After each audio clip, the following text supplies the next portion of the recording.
was making a sort of vibration noise. You'd play a note and you'd hear some kind of shaking sound, or like something was buzzing a little bit, and I couldn't work out for the life of me what it was. So I took the back off and had a look at the springs in the tremolo system, and it wasn't the springs. And I put my fingers in all of these bits, and that didn't do anything. The only thing that stopped it was if I held the tremolo arm with my fingers. So I figured that this was a bit loose, and you've got this interesting connector, which I haven't used before, where it actually screws up. Do you see that? So this bit rotates and it screws in. And I found that if I did it up really tight, then the problem did actually stop. But obviously you do it too tight and you can't move it.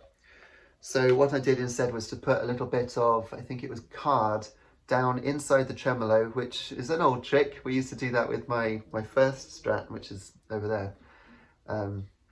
Might as well show you. So this was my first Stratocaster. This is a Squire, and there's been a video about this as well. And with this one, we did actually put a little bit of, I think it was wood in the end, just down inside the hole for the tremolo. It's a little loose these days, as you can hear, but at the time it worked a treat. So I put a little something down in there, and that did actually solve the problem. So it doesn't make that weird vibration noise anymore. As a tool for the trade, I use it for everything. So if you can get one second hand, try and get one in as unplayed condition as possible. I think the frets are a little soft because after a year, it's already actually really quite worn down. I'll give you a close up. Yeah. So at some point I'm going to have to get it refretted, but seeing as it's played about an hour a day on average, then I suppose it's acceptable wear. I think I'd have to give it 4 stars. The reasons for not giving it the 5, as I say, is just some issues with build quality. The frets aren't built to last, and the jack socket as well came loose pretty much immediately, so I had to do that up. So not quite up to the standard that I would have expected, but in all the other aspects, it's everything that I wanted. So yeah, 4 stars out of 5. Well, thanks so much for watching this video. I hope you've enjoyed it, and if you're looking for one, I hope you find one. Do check out my album. I've also got videos on my channel as well where I'm playing this, and thanks so much for watching. I'll see you again soon. Take care.